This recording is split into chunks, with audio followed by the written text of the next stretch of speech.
I thought I just bought a cheap cabin, but now an Apache woman in the basement says she's my wife? Before we dive into the story, don't forget to like the video and tell us in the comments where you're watching from. Late autumn settled unevenly across the Wyoming foothills, leaving patches of frozen grass beside stretches of bare earth. The air carried a thin bite, and a pale dusk spread over the narrow trail as Richard Boone guided his tired bay, gelding toward the old cabin he had purchased 2 days earlier. He rode with a steady posture, shoulders squared beneath a coat that had survived too many winters. Richard was 38, a former ranch hand who had drifted through Wyoming after leaving a job that ended in violence he did not talk about. He wanted distance from crowded towns, arguments, and the kind of work that forced him to stand beside men he didn't trust. The cabin offered isolation, and that was enough. He stepped down from the saddle and stretched his back, listening to the stillness around him. The nearest settlement lay nearly a full day's ride away, and no smoke rose from neighboring land. He preferred that. Quiet meant fewer questions and fewer chances for his past to catch him again. His goal was simple: rebuild the property through winter, raise a few horses in spring, and keep to himself. Richard led his horse toward the hitch post. The porch sagged under its own weight. One corner beam leaned outward, and the steps were worn to the shape of whoever had lived here before. He didn't know the man's name. He hadn't asked.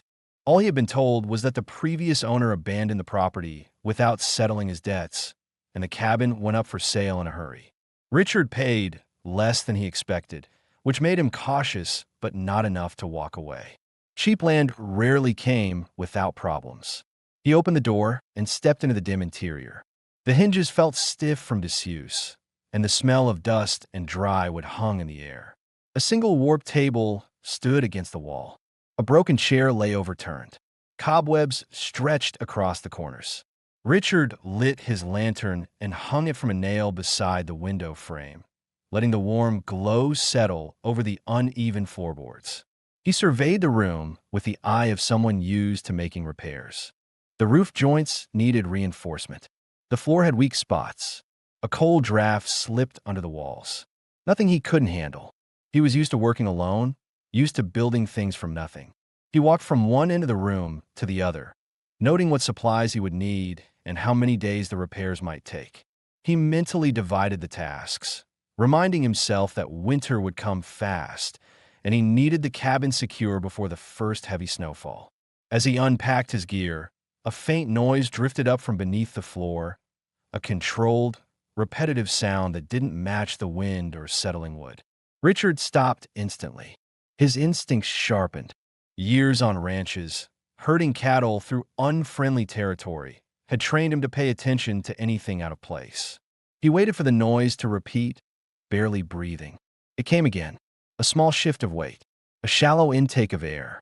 His chest tightened. He wasn't startled so much as immediately alert, calculating possibilities. An animal trapped? Someone hiding? Something abandoned by the old owner? He moved toward the cellar door in the far corner. The latch was rusted shut. He pressed his thumb against it, feeling its resistance before forcing it up. The metal scraped in a harsh line. He lifted the door slowly, controlling the movement so it wouldn't slam. Cold air drifted up, sharper than the room above. He raised the lantern and descended halfway before stopping to look.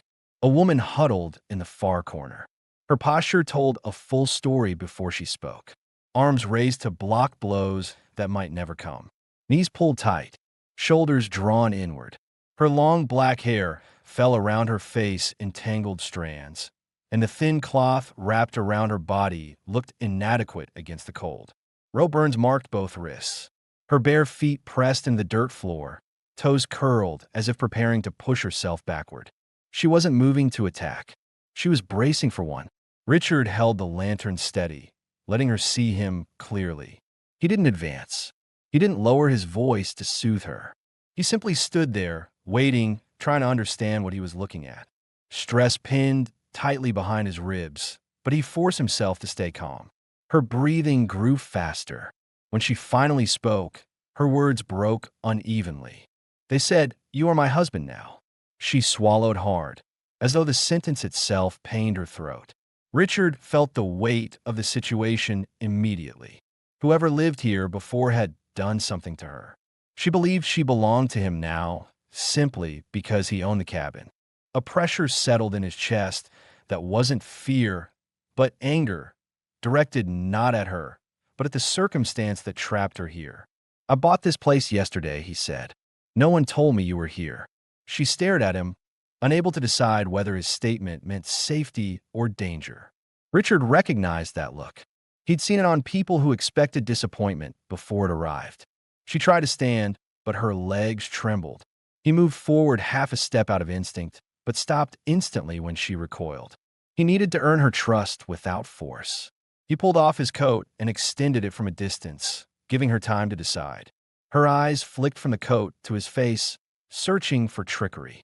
When she reached for it, her hand shook so hard she nearly dropped it. "My name, Asha," she whispered. "Richard," he answered. Her expression remained guarded.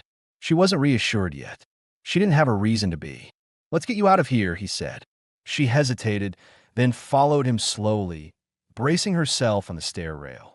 He kept his pace moderate, ensuring he never came close enough to crowd her. When she stepped into the main room, her body stiffened as she took in the cabin. The empty walls, the dark ceiling beams, the single lantern. Her eyes flicked between the door and the windows, checking escape routes. Richard crouched at the hearth and arranged the firewood. He struck a match, watching the flame crawl across the kindling. The room warmed gradually. Asha stood several steps away, still wrapped in his coat, watching every move he made with tense focus. He set a blanket on the floor near the fire. She hesitated, but eventually sat, pulling the blanket tight around her. Her fingers were cold and stiff. She held her hands near the fire without leaning too close, as if unsure whether warmth was something she could rely on. "Did the man who lived here before lock you down there?" Richard asked. She nodded once. "He leave. Tommy first. Said someone come for me." Richard's jaw tightened. He took a slow breath before speaking again. "No one is coming for you now. Not like that." She studied him carefully, trying to decide whether to believe him. Her pulse still raced, but her breathing eased. His thoughts churned. He had intended to spend the winter repairing a forgotten property, working with his hands, staying away from other people. What he had found instead was a woman who had been left in a cellar like an object. She needed safety, food, warmth, a chance to understand her own options. His mission changed the moment he opened that cellar door, whether he liked it or not. Asha sat in silence, taking in the fire, the warmth, the room above ground. She didn't relax, not fully, but the rigid fear in her posture softened. Richard settled on the opposite side of the room, giving her space while still keeping her in sight in case she needed anything. He felt the weight of responsibility settling over him. Not forced, but unavoidable. Outside, the wind moved through the valley, quiet but constant. Inside, for the first time since he entered the cabin, Richard felt the gravity of someone else's survival resting beside his own. Asha did not thank him, and he did not expect her to. They simply shared the same room, each assessing what kind of person the other might be. A long, uncertain beginning had taken shape between them, and both understood that nothing about this night would be easily forgotten. The fire climbed higher as evening settled fully, filling the cabin with a steady glow that softened the rough edges of the worn interior. Asha sat wrapped in Richard's coat, legs pulled close, her fingers hovering above the light as if testing whether warmth was truly meant for her. Her breaths came slow but uneven, the earlier panic still working its way through her body. Richard set another log into the flames and adjusted it with the poker, careful not to move abruptly. He positioned himself at the small table across the room, giving her space while keeping her safely in sight. The table wobbled slightly when he set a tin cup down. He made a mental note to repair its legs in the morning. Asha watched him, tracking each motion with the focused attention of someone who had spent too much time preparing for danger. She did not speak, but her eyes revealed constant calculation. Richard reached for his saddlebag and took out a small packet of dried beans and a tin of salt. He poured the beans into a pot, added water, and set it on the grate above the fire. The scent rose slowly as it warmed. Asha stiffened at the sound of bubbling water, as though even harmless noises had become threats after so long underground. She finally asked, cautious and quiet, "You make food for me?" "For both of us," he answered. Her gaze lingered on the pot, trying to decipher the intention behind his offer. She had been denied the simplest kindnesses long enough that even a meal seemed suspicious. Without looking directly at her, Richard asked, "How long were you kept down there?" Asha took her time before replying. She looked toward the cellar door, her face tightening. "I not count days. Dark all time. He give food sometimes. Not much." She tightened the blanket around her shoulders. "I wait. He leave. No come back." Richard nodded once. He didn't push further. She had given him the truth she could manage for now. He measured her breathing, seeing that the memory unsettled her more than the words themselves. He stirred the pot gently, letting the sound of the spoon break the silence. Asha shifted closer to the fire and lowered her eyes to the floor. "Why you buy house if trouble here?" she asked carefully. "I didn't know," Richard said. "I wanted somewhere quiet, away from people. Nothing else." She studied him again, trying to decide whether solitude made a man dangerous or safe. Her shoulders lowered slightly, though she stayed alert. Richard removed the pot from the grate and filled 2 bowls. He placed one on the floor near her without stepping into her space. She hesitated before taking it, fingers brushing the rim as though worried it might be snatched away. She tasted a small spoonful, chewing slowly, testing for anything unexpected. When nothing harmful followed, she ate another. "You cook better than old one," she said under her breath. Richard exhaled through his nose, something between a weary laugh and relief, but he didn't comment. He ate in silence, sitting cross-legged by the table. The lantern above him flickered, sending shadows across the walls. Asha watched how he held himself, calm, reserved, careful not to intrude on her side of the room. After finishing half the bowl, Asha set it aside and wrapped the coat tighter. "You don't want woman here?" The question carried no flirting, only fear of what men usually expected. Richard rested his bowl on the table. "I didn't come looking for anyone," he said plainly, "but I'm not turning you out." Asha absorbed this with visible tension in her jaw. She took in the cabin again, the repaired fire, the blanket beneath her, the open space that didn't feel like a trap. "I don't know what to do now," she admitted. "You don't need to decide tonight," Richard said. Her eyes moved to the window. The darkness outside seemed safer than the cellar had ever been, but she still watched it with uncertainty. "No men come for me?" she asked. "Not while I'm here," he answered. She weighed the sincerity of his tone, his steady voice, his controlled movements, and the way he kept his distance all began forming a picture in her mind that didn't match the man who had locked her away. Richard stood and took out a spare bedroll, laying it near the hearth but a good distance from her place. "You take this. Fire will keep you warm." She looked at the bedroll, then at him, making sure she understood. "You sleep there?" She pointed to the opposite corner. "Yes." Asha released a breath she had been holding. She touched the blanket beneath her as if grounding herself, then lowered her voice. "You strange man," she said, not unkindly, simply honest. "I've been called worse," he replied. For the first time since he found her, the tight line between her brows softened.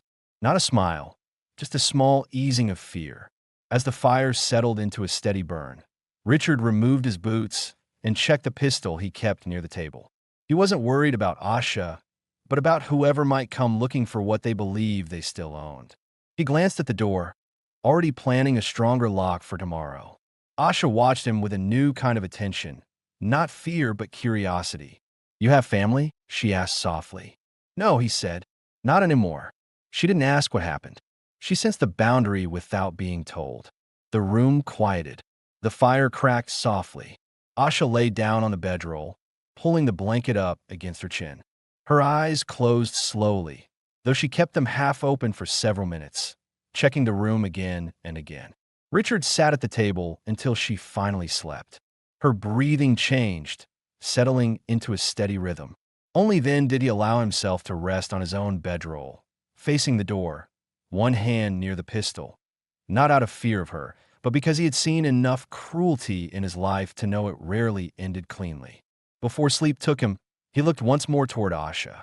She slept curled inward, the coat wrapped around her small frame, no longer hidden beneath the floor, but still fighting the habits that captivity had built into her bones. Richard turned his gaze to the ceiling, aware that tomorrow would bring new decisions, repairs, and questions neither of them yet understood.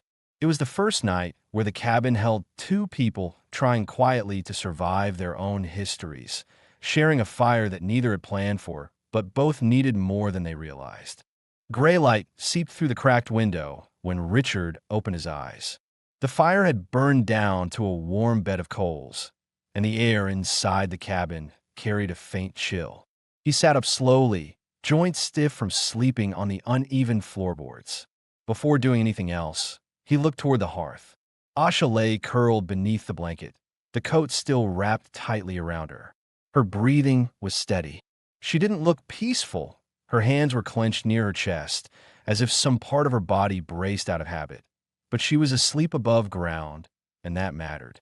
Richard stood quietly and moved to the door to check the weather. Frost coated the edges of the porch. The trees swayed gently, more from cold than wind. Cooper grazed near the hitch post, steam rising from his breath.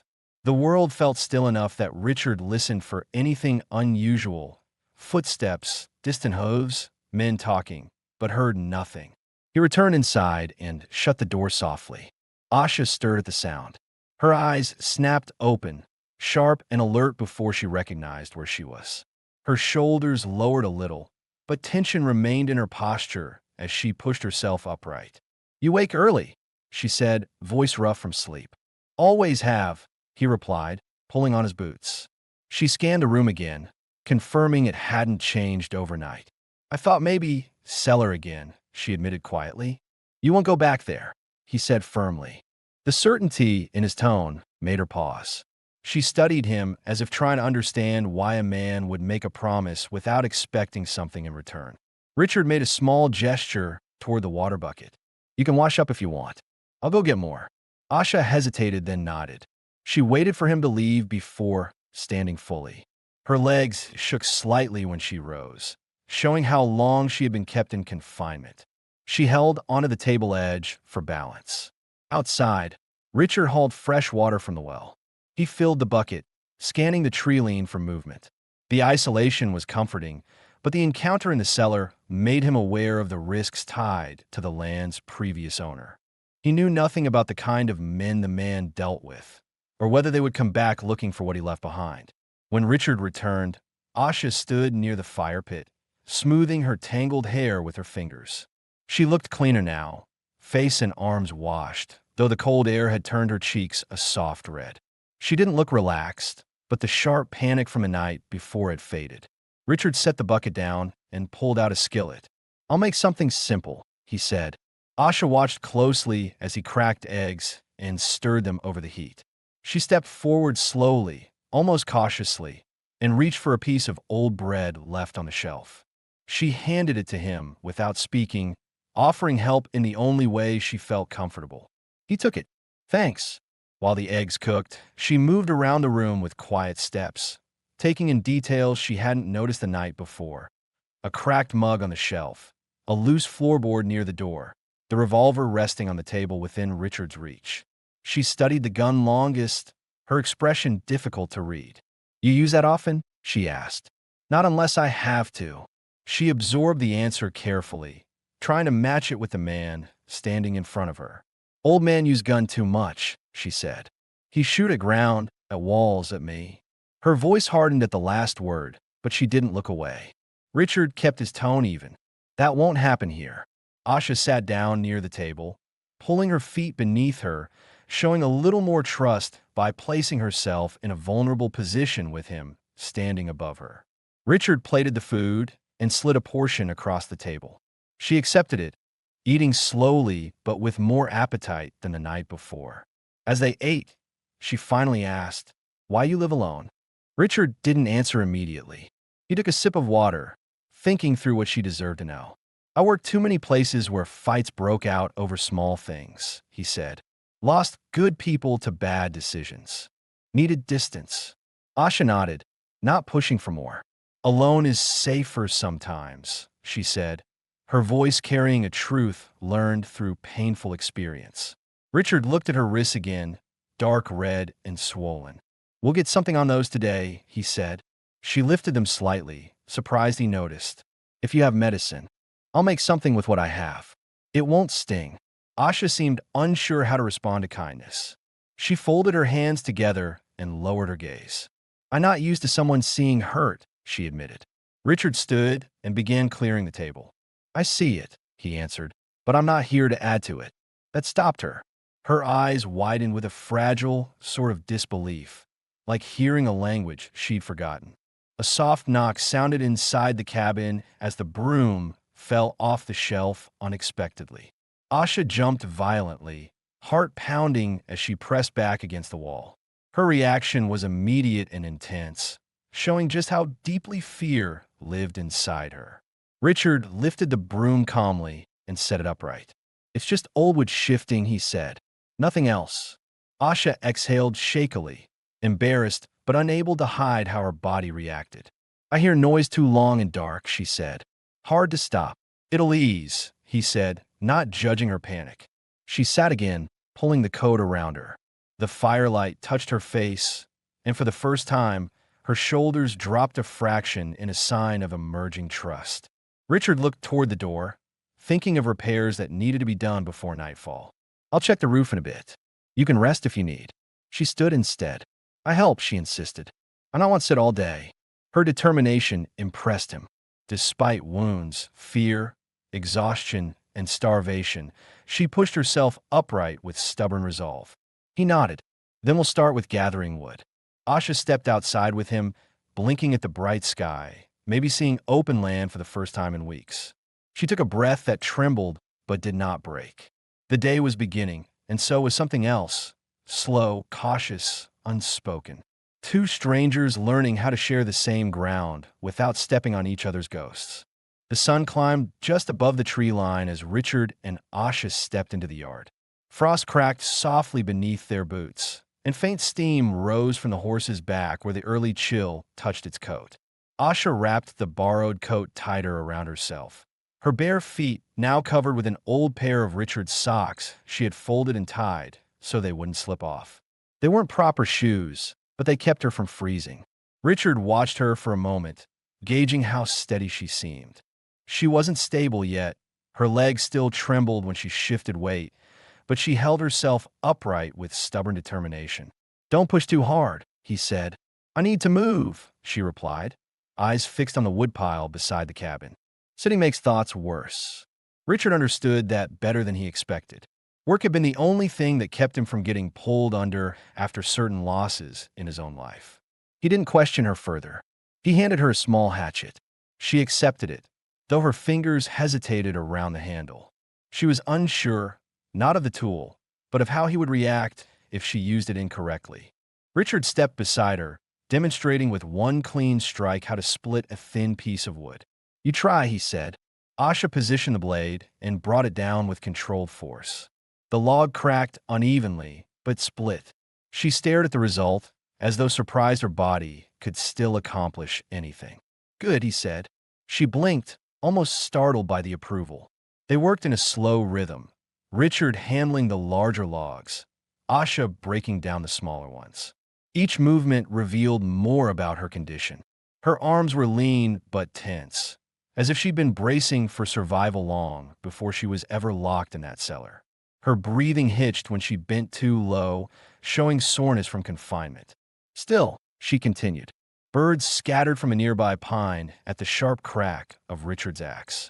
Asha jumped slightly, then steadied herself. She whispered something in Apache under her breath, likely a self-reminder to stay grounded. Richard didn't pry. Instead, he pointed to the corner of the cabin where the porch beam sagged. After wood, I'll lift that post. You can steady the boards if you feel up to it. She nodded, grateful to be included rather than dismissed. They continued until a faint rumble echoed from Asha's stomach. She froze, embarrassed. Richard didn't comment. He simply set the hatchet aside. Let's take a break, he said. Inside the cabin, he prepared a simple meal of corn mush and dried meat softened in broth. Asha sat near the fire, rubbing her hands together to bring back warmth. When he served the food, she waited for him to sit before eating, a small habit that revealed more of her past than her words ever had. He pretended not to notice, giving her that small dignity. Between bites, she looked at him with cautious curiosity. You live far from people a long time? Long enough, he answered. You like quiet? It keeps me from trouble. She considered that. Some men bring trouble, even alone. Richard met her eyes, hearing the unspoken peace of that sentence. I'm not interested in hurting anyone, he said. Not you. Not anyone. Her shoulders lowered slightly, accepting the assurance. She finished the last spoonful and set the bowl aside. I can mend things, she said. So fix tears. Make hides into clothing. If you want. I'd appreciate that, he replied. The offer meant more than she realized. It showed she wasn't just trying to survive, she was trying to contribute, to reclaim some agency after losing so much. When they returned outside, clouds had begun to gather over the ridge. Richard lifted the corner of the porch while Asha steadied the boards. She focused intently, not wanting to make mistakes. Richard watched her grip, noticing she preferred to brace with her left hand, likely because the right wrist hurt more from the rope. At one point, she lost her balance and steadied herself against his arm. Her fingers tightened reflexively, unsure whether to pull away. Richard didn't move. He simply waited until she chose to release him on her own. When she did, her face carried embarrassment rather than fear. You're doing fine, he said. She nodded once, then resumed her task with new care. By midday, the wind shifted, bringing a colder draft through the valley. Richard glanced at the sky. Storm coming, he said. Probably light, but we should bring everything in. Asha gathered tools while he secured the horse feed. She moved quickly despite her fatigue, refusing to let him do all the work.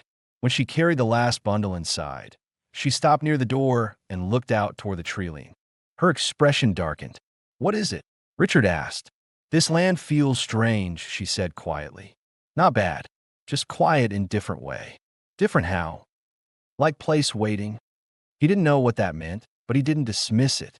People with her background noticed things others missed. Her instincts had likely kept her alive long before he ever found her.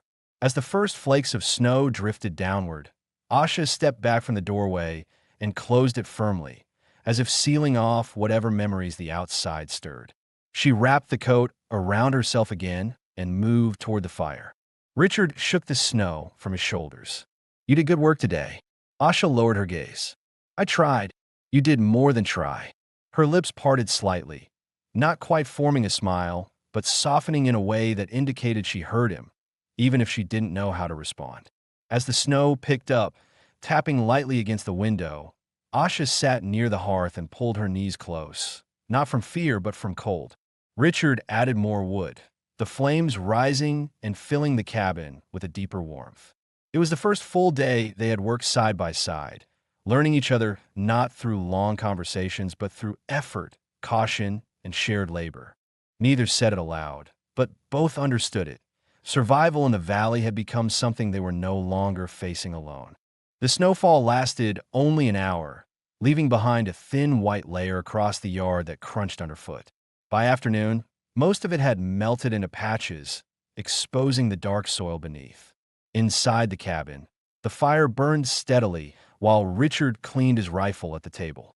The last thing he needed was a weapon failing him in a remote valley, especially now that Asha lived under his roof. Asha sat on the floor near the hearth with a small piece of torn blanket spread across her lap. She threaded a needle with surprising steadiness, considering the raw marks on her wrists. She worked slow, not because the task was difficult, but because she hadn't used her hands freely in so long that the rhythm felt unfamiliar. Her eyes stayed focused, though her shoulders remained slightly tense, as if she expected someone to call out her name and pull the fabric away without warning. Richard watched her briefly, not wanting to intrude, but acknowledging the determination behind her movements. Her posture had changed in the past day, still guarded, but less tightly coiled. She no longer checked the cellar door every few minutes. She no longer scanned the corners of the room for traps. Healing wasn't linear, but she was inching toward it. "You so well," Richard said, setting the rifle aside. Asha kept her eyes on the thread. "I learn young," she replied. "My mother teach me before." She stopped, not ready to finish the sentence. Instead, she tied a knot, tightened it, and smoothed the fabric with her thumb. Richard didn't push her to continue. He had his own sentences that trailed off when old pain tried to resurface. After a few moments, Asha lifted her head. "I hear something earlier. Outside. When?" Richard asked. "Before you bring wood. Sound like step on dry branch." She turned slightly toward the window. "Not animal. Too slow." Richard's expression sharpened. He rose, walked to the window, and scanned the tree line. Nothing moved but the wind brushing through the pines. Still, her instincts had already proven sharper than most. "Could have been someone passing through," he said, though he doubted it. The land was too isolated for wanderers to appear twice in 2 days. "If you hear anything else, tell me right away." Asha nodded. Richard stepped outside to check the perimeter. The cold air hit his skin immediately, carrying the faint, metallic scent that often followed snowfall. He walked the property, studying the ground for tracks. Some deer prints cut across the edge of the yard, but nothing human. Yet he trusted Asha's alertness. She had survived captivity by noticing small changes others ignored. When he returned, Asha was standing beside the table, holding up the mended piece of cloth. "Better now," she said. "It looks good," he replied. Her eyes brightened slightly at the acknowledgement, though she hid the reaction quickly. Richard took out a small tin containing herbs, crushed pine, and animal fat. "For your wrists," he said. "This will help them heal." Asha approached with visible caution, unsure how much pain to expect. Richard opened the tin and dipped 2 fingers lightly into the mixture, then waited for her permission. She extended her right hand, though her jaw tightened. The moment he touched the balm to her skin, she flinched, but not in fear this time. More from a sting of being tended to after so long. She watched his face closely, studying whether he would grow impatient or forceful. He didn't. His movements were slow, careful, steady. He worked with the quiet confidence of someone who had treated injuries before, on both people and livestock. "You learned this from Doctor?" she asked. "No," he said. "After a trail accident years ago. Had to figure things out myself." Her gaze softened slightly. Self-taught survival was something she understood. When he finished, she pulled her arms to her chest and looked down at the balm glistening on her skin. "Feels strange," she said. "Not bad. Just new." "You'll get used to it," he replied. Before either could say more, a sharp, distant crack echoed from the ridge. Not thunder, not an animal, with snapping under weight, or possibly a gunshot muffled by distance. Asha froze instantly. Her breath caught. Her hands clenched into fists against her chest. Richard moved to the window again, scanning the tree line with a heightened tension. The surrounding valley looked empty, but the sound had been real. He stepped outside once more, eyes sweeping the ridgeline. The silence that followed felt heavier than before. Asha remained near the fire, her body stiff. When Richard returned, she spoke before he could. "I know that sound," she said. "Men break branch to tell others they close." Richard's pulse thudded once in his jaw. "Tracking signal?" She nodded. "They do that when looking for women who run. Or property taken." Her voice tightened on the last word. Richard shut the door firmly. "No one's taking you." Asha swallowed hard. "They might come. Let them try," he said, not raising his voice, but making the promise unmistakable. Asha's eyes glimmered with fear she tried to hide. She moved closer to the table, standing near him without realizing it, seeking proximity not for protection, but for reassurance. Richard thought through his options. The cabin was sturdy enough for a short defense, but better preparations were needed. Reinforced locks, secured shutters, a discreet lookout point. He had wanted a quiet winter, but fate rarely respected a man's plans. He turned to Asha. "Starting tomorrow, we fortify this place. I'll show you where to take cover if trouble comes." She breathed deeply, trying to steady herself. I can help. I know signs, sounds, tracks. We'll use that, he said. The crack from the ridge faded into silence, but its warnings settled heavily between them. The valley no longer felt empty. The cabin no longer felt merely old. It felt like a place that would soon be tested. Asha stepped closer to the fire, her hands trembling slightly. Richard added more wood, letting the flames rise high. Whatever shadows were moving in the ridge, neither of them would face them alone. By dawn, the air had sharpened enough to sting exposed skin. A thin veil of fog drifted across the yard, rolling low along the ground. Richard stepped outside first, scanning the ridge with attention he hadn't carried the day before. Asha followed a few steps behind, wrapped tightly in his coat, her hair hanging damp from the steam rising off the hearth inside. She didn't need to ask if he had slept. The fatigue around his eyes answered the question. He had spent most of the night listening for footsteps or unfamiliar voices. Nothing came, but that only made him more wary. Asha crouched near a cluster of pale snow by the porch. Richard watched as she pressed her palm against the frost and then leaned closer, studying the ground like a tracker trained from childhood. She traced a faint impression with her finger and tilted her head slightly. "What is it?" Richard asked. "Someone walk here," she said. "Last night, after snowfall." Her voice remained steady, but her body tightened with recognition. She pointed to the way the print angled toward the cabin before turning back into the trees. Richard knelt beside her. The track was light, someone moving carefully, heel barely touching the ground. Not a wandering stranger. Someone practiced. He came close, Asha whispered. "Not all the way. Watch first." Richard studied the surrounding ground. Whoever it was had circled wide, avoiding the open yard. They had approached quietly, reached the far edge of the woodpile, then turned back. "He didn't want to be seen," Richard said. Asha's jaw tightened. "They look for me. I know how they move." Richard followed the trail until it disappeared into the trees. The hunter's skill was clear. No broken branches, no heavy prints. Whoever searched had experience tracking people. Asha waited near the porch, arms crossed tightly as she scanned the distant ridge. Her breath rose in quick puffs. "If they come again," she said softly, "they not come alone." Richard walked back to her. "Then we prepare." She exhaled shakily. "I don't want to bring danger to your home." "You didn't," Richard replied. "It was already here the moment that man abandoned you." Asha looked at him with conflicted gratitude, unsure how to accept someone placing himself in harm's way without complaint. Richard motioned for her to follow as he walked to the barn. Inside, tools hung on nails. Old boards, a mallet, some bent nails sorted into a bucket. He looked everything over with the eye of someone planning a defensive line rather than a repair job. "We blocked the windows from inside," he said. "I'll reinforce the doors. If anyone tries to force their way in, they'll need time. That gives us the advantage." Asha stepped beside him, her expression shifting from fear to concentration. "I can hear footsteps before close," she said. "I know sound of brush moving when man. Try be quiet." "That'll help," Richard said. For the next hour, they worked in silence. Richard cut planks to fit the shutters while Asha hammered nails into place.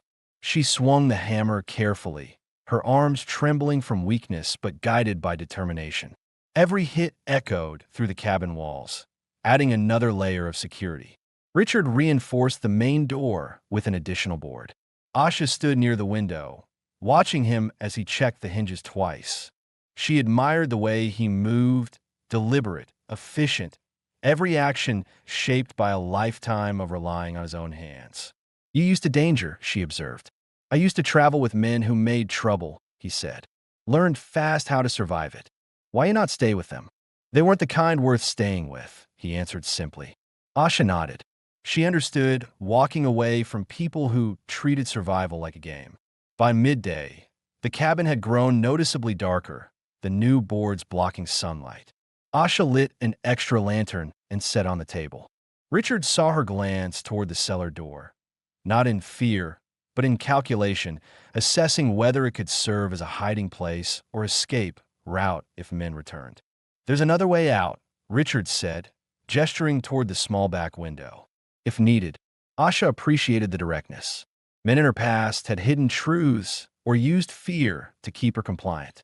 Richard did neither. As they worked, the wind carried a faint sound down the valley, a distant whistle, sharp and short. Asha froze instantly. "That signal," she whispered. "That means group found trail." Richard gripped the edge of the table, jaw flexing. "They're closer than we thought." Asha's hands trembled, but her eyes were sharp. "If they want to take me, they come today or tomorrow. Not while I'm here," Richard said, voice calm but unyielding. She stepped closer to him without realizing it, drawn by the steadiness he carried. "Why you stand with me?" she asked quietly. "You know nothing of me." "Because leaving you to them isn't something I could live with," he said. The sincerity behind the statement caught her off guard. She looked down, swallowing hard. No one had chosen to protect her in years. A sudden clang interrupted the moment, the sound of metal striking wood outside. Richard and Asha exchanged a quick glance. He signaled for her to stay low while he moved to the narrow gap in the shutter. Asha crouched behind the table, heart pounding, instinct sharpening every breath. Richard peered out. A metal hook hung from the fence post, freshly placed, the kind used by hunters to mark a location. Someone had left it during the night. Asha's voice trembled as she whispered, "They mark house. They come back with more." Richard stepped away from the window, the weight of the situation settling fully across his shoulders. "Then we stay ready." Asha steadied herself on the table. Fear still lived inside her, but something else rose beside it, trust. Not complete, not confident, but unmistakably forming. Richard checked the rifle's chamber, then looked at her. "If they show themselves again, they'll learn this place isn't what the old owner left behind." Asha held his gaze. "I won't run," she said. He nodded. "You won't have to." Evening approached slowly. Heavy with tension, neither of them tried to hide. Outside, the valley remained quiet, but now the silence felt like a held breath, waiting to break.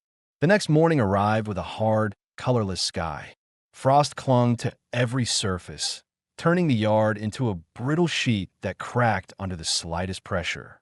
Richard stepped outside before the sun fully crested the ridge, scanning the valley with attention that belonged to men who had already survived too much. He checked the fence, the woodpile, the tree line, every shadow, every track. Asha remained inside the doorway, watching him with unease.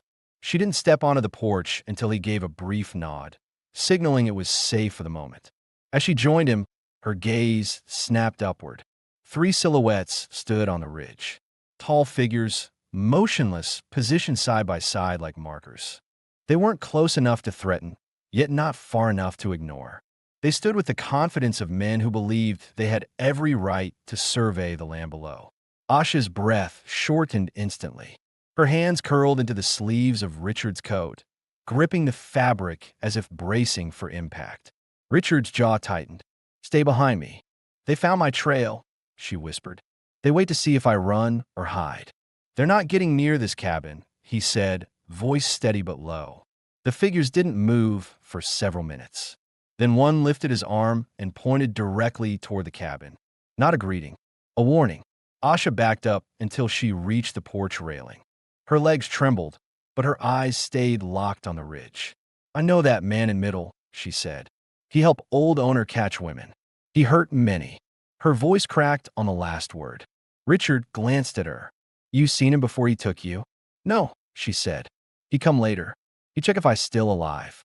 She swallowed, struggling to keep her voice level. "He not care if I die. He care if someone else want me." Rage flickered through Richard, not explosive but cold and controlled. He wasn't a man who shouted or cursed, but the tightening around his eyes revealed enough. The men on the ridge finally turned and walked out of sight, disappearing behind tall pines. Asha exhaled as if she had been waiting for permission to breathe. "They not leave far," she said. "They watch." Richard guided her inside, closing the door firmly and lowering the wooden beam he'd installed the day before. She sat by the hearth, not shivering from cold, but from memory. He knelt to stoke the fire, giving her a moment to gather herself. After a few minutes, she spoke quietly. "They think you like old owner. They think you keep me until they come. They can think what they want, Richard said. They're wrong. Her eyes softened in a way he hadn't seen before. Fear mixed with something approaching relief. He stood and retrieved a small map from the table drawer. He unfolded it across the wood surface. I need to know where they might set camp, he said. You know how they travel? Asha joined him at the table, her movements cautious but determined. She pointed at a bend in the ridge. There, hidden place. They tie horses in shade and sleep under rocks. Hard to see from valley. Richard tapped the map thoughtfully. That gives them a clear view of the cabin. Yes, she said. They wait for night or for you to leave. I'm not leaving you alone, he replied. Asha lowered her gaze. Why do this? You owe me nothing. Richard leaned against the table. I'm not letting men like that take anyone from this place. Not again. His emphasis on the last words made Asha look up sharply, realizing he carried scars of his own making. He rarely spoke about himself, but the brief flash of pain behind his eyes hinted at a memory he refused to revisit out loud. Asha stepped closer. She didn't touch him. She was not ready, and he wouldn't have asked it, but she came close enough that he felt the shift in her trust. A sudden thump struck the side of the cabin. Both of them stiffened. Richard grabbed the rifle, signaling Asha to stay low. She crouched behind the table, heart pounding against the wood. He approached the wall, silently, and peeked through a narrow gap in the shutter. A stone lay in the snow, near the cabin, freshly thrown. Wrapped around, it was a strip of cloth. Richard retrieved it and unrolled the fabric. Dark stains marked the inside, blood dried but recent. Asha's breath hitched. They send message, she said. They say they take back what old owner paid for. Richard's grip on the rifle tightened. They don't decide that. The rest of the day passed under thick tension. Richard prepared the cabin as if expecting a siege, checking ammunition, reinforcing boards, clearing lines of sight. Asha helped by organizing supplies, securing food, and checking every window for weaknesses. She moved quietly, never wasting steps, her instincts honed from years of forced vigilance.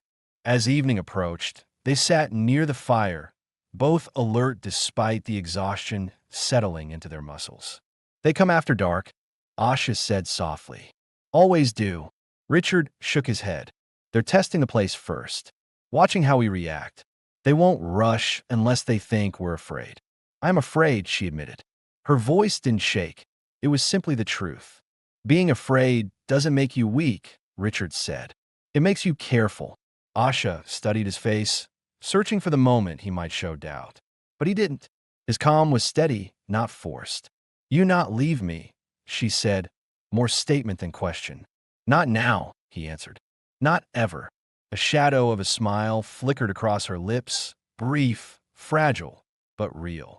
The wind shifted outside. Snowflakes began tapping lightly against the shutters. Night was settling fast. Both of them knew the valley would not remain quiet much longer. And for the first time since Asha emerged from the cellar, she no longer felt alone in facing what waited beyond the treeline. Night settled with a thickness that swallowed the edges of the valley. The moon remained hidden behind shifting clouds, leaving only the faint glow of starlight on the snow. Richard kept the lanterns low inside the cabin, allowing just enough illumination to see Asha's movements, but not enough to reveal their exact positions to anyone watching from outside. Asha sat near the hearth, legs folded beneath the blanket, her eyes tracking every sound. The fear running through her wasn't wild or panicked. It was focused, sharpened by years of enduring danger. Her breaths stayed controlled, but her hands trembled slightly each time the wind brushed against the shutters. Richard paced the length of the room, rifle in hand, stopping occasionally to listen. Every creak in the walls made him halt. Every shift in the roof beams made him check his weapon. The silence outside carried weight, as if the valley held its breath for the violence it sensed coming. You hear anything? Asha asked quietly. Nothing yet, he said. That's the part that bothers me. She nodded, understanding immediately. Men who hunted people rarely charged without watching first. They preferred the advantage of timing over brute force. A faint crack echoed from beyond the treeline. Asha stiffened. Richard lowered himself beside the window, keeping his head below the shutter line. He peered through the thin gap he'd left earlier. Nothing moved in the yard. The sound had come from farther back, too distant to see anything clearly. Another noise followed, a soft, deliberate whistle carried by the wind. Asha gripped the blanket tightly. "They spread out," she whispered. "They wait for signal." Richard's instincts aligned with her assessment. "They're positioning," he said, "trying to box us in." Asha swallowed hard. "If they come from cellar side, we hear late." "I reinforced that wall," Richard said. "They'll need time to break through." She blinked slowly, torn between relief and dread. "They try when you least expect." "Well," Richard said, "I expect them now." He moved to the center of the room and checked the rifle chamber again. Asha watched the way he handled it. No hesitation, no wasted motion. She had seen men with weapons many times before. Most used them with arrogance or cruelty. Richard carried his with responsibility, not pride, and that difference eased her breathing. He set an extra knife on the table. "If anyone gets close, you use this. Don't freeze." Asha looked at the blade as though it were a piece of her old life resurfacing. She reached for it, held it firmly, and nodded. "I know how." Richard didn't doubt her.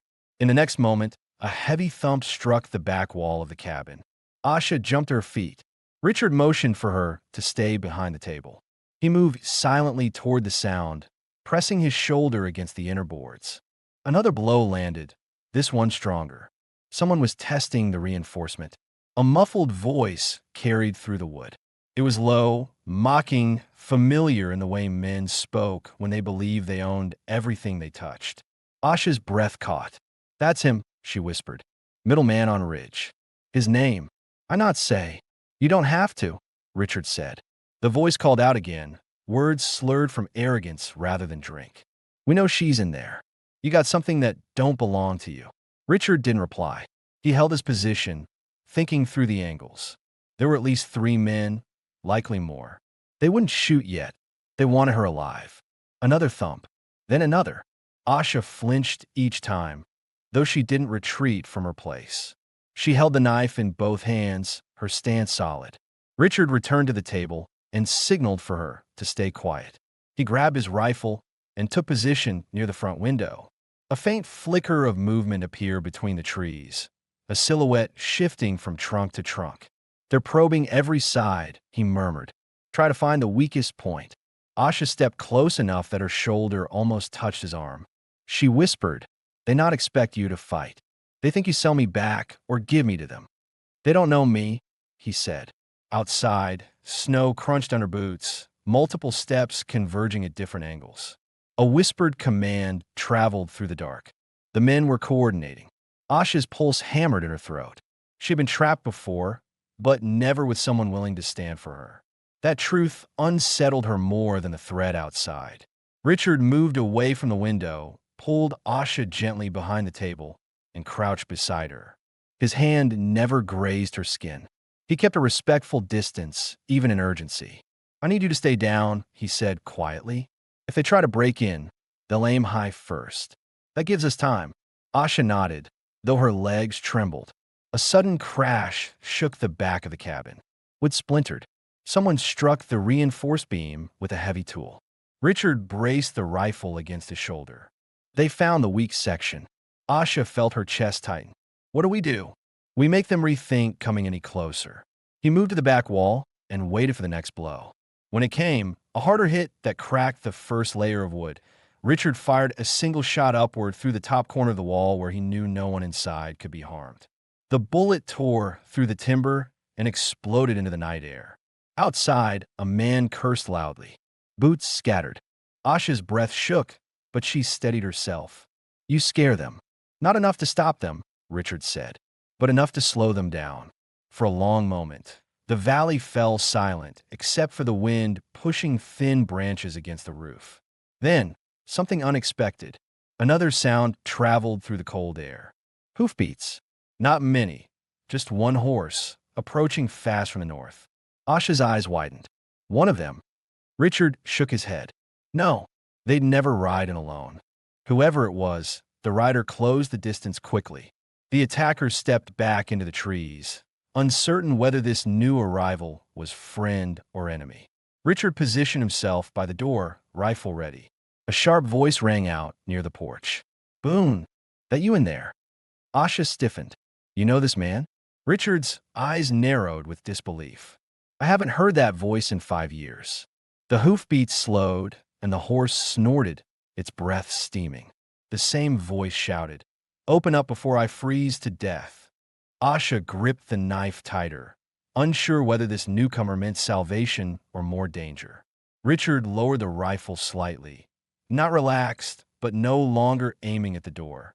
"If it's who I think it is," he said quietly. Everything just got complicated.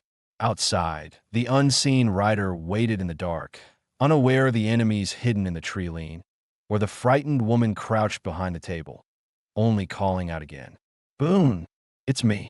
Don't make me break your damn door." Richard hesitated only a moment before unbarring the door. Asha crouched low behind the table, gripping the knife so tightly her knuckles turned white. The danger outside hadn't disappeared. Those men still lingered in the dark, but the rider calling Richard's name hadn't sounded like an enemy. He sounded like someone who believed he still had a place in Richard's life. When Richard pulled the door open, a tall man stepped inside quickly, shutting it behind him before the cold flooded too deeply into the cabin. Snow clung to his coat, hat, boots, everything. He carried a heavy saddlebag and a rifle slung over his shoulder. His face was lined, stern, but softened when he saw Richard. "Well, damn," the man muttered, lowering his scarf. "Didn't think you were still breathing out here." Richard didn't smile, but something in his shoulders eased. "Caleb," he said quietly, acknowledging the man. Asha watched from behind the table, eyes narrowed, trying to read whether this newcomer brought safety or a new kind of threat. Caleb took one step forward before freezing. His gaze flicked toward the movement near the table. He didn't draw his weapon. He simply straightened, alert. "You taking a guess now?" he asked. Richard moved slightly to the side, so Caleb could see Asha clearly. But he positioned himself between them, a silent message that she was not to be approached without consent. "She's under my protection," Richard said. Caleb's eyes lingered on Asha's torn sleeves, the bruising on her wrists, the defensive posture she still held. Understanding dawned quickly. He lowered his hands slowly. "I'm not here to hurt anyone," he said to her directly. "Just passing through. Didn't know trouble followed me over the ridge." Asha didn't speak, but her breathing steadied as she studied him. He was not like the men outside. No predatory stare, no cruel edge in his tone. Richard locked the door again. "You saw the tracks?" "3 men working the ridge," Caleb said.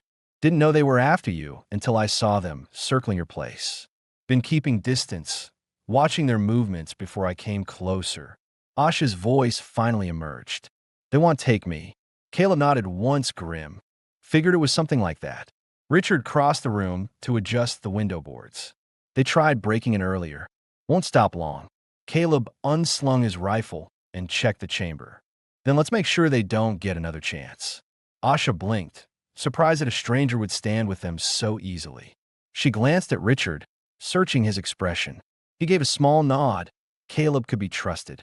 Caleb glanced around the cabin. "Your place is holding, but they're getting bold. We need to end this before they gather more men." Asha stepped closer, still cautious. "You go out? They shoot." Caleb shook his head. "Not tonight." Richard understood immediately. "Morning gives us advantage." Caleb pointed toward the ridge. "They'll stay close until sunrise. They expect you too scared inside. They won't expect us to come to them first." Asha stiffened. "You leave cabin?" Richard looked at her carefully. "This ends with them gone. We can't wait for them to make the next move." Her throat tightened. "You get hurt if you go." "I'm not planning to," he said with quiet certainty. Asha stepped forward, tension racing through her body. "If they take you, I alone again." Richard didn't touch her, but he didn't look away either. "They won't lay a hand on me." Caleb cleared his throat. "When the sun rises, we move. Until then, we rest and stay quiet." Asha moved back to the fire, sitting close enough that Richard could see the fear tightening her posture. He sat across from her, not too near, not too far.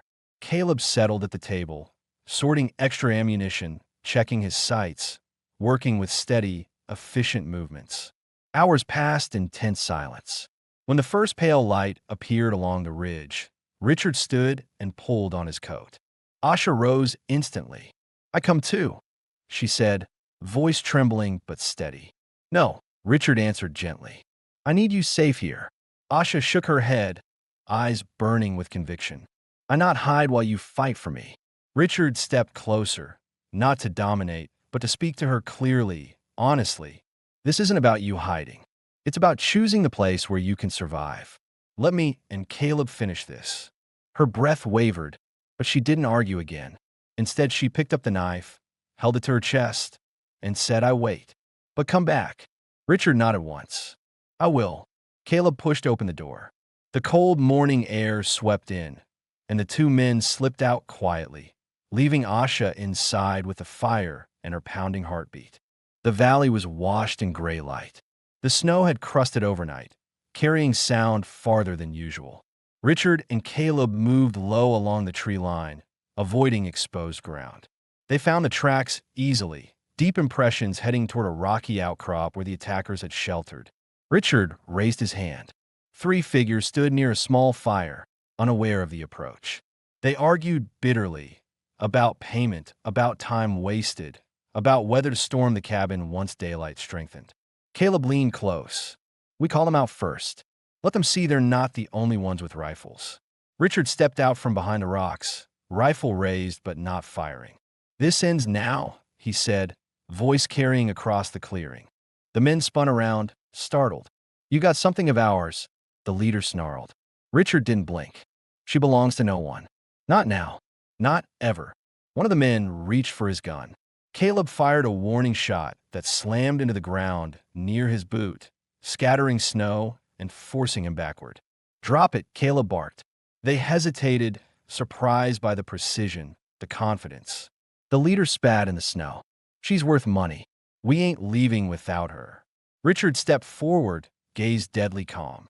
"You take one step toward that cabin, and none of you make it off this ridge." The men looked at each other, weighing their odds. A second warning shot from Caleb's rifle cracked the tension in half. Two of them dropped their weapons. The leader hesitated a long moment, then finally released his. Caleb kicked their guns away. "You head north," he said, "and if we see you circle back, there won't be words next time." The men backed away, cursing, shouting empty threats, but retreating all the same, slipping between the trees until their voices faded into the distance. Richard watched until the last figure vanished. Only then did he lower his rifle. Caleb exhaled. "Two stubborn fools just saved a woman neither of us knew last week." Richard gave a faint, tired smile. "Feels like the right thing." They walked back toward the cabin. As soon as Richard stepped through the door, Asha ran to him. Not recklessly, not blindly, but with controlled relief that nearly broke her composure. She didn't throw herself into his arms, but she stood close, close enough that her trembling eased only when he nodded to her. "It's done," he said. Her eyes softened, filling with a mix of gratitude and something deeper, steadier. "You come back," she whispered. "I said I would." Caleb set his rifle down. "You two need space. I'll head for town once I warm up. You'll be all right now." Richard looked at Asha. "We will." Asha stepped closer, gathering her courage. Her voice was quiet but firm. "I want to stay. With you. Not because forced." Because safe. Richard held her gaze, seeing not the frightened woman from the cellar, but someone building a future from the pieces she had left. "Then stay," he said, "as long as you want." Asha released a breath that shook her entire frame. Then, for the first time, she touched his hand. Light, deliberate, steady. The cabin was no longer a place of captivity. It was home, for both of them,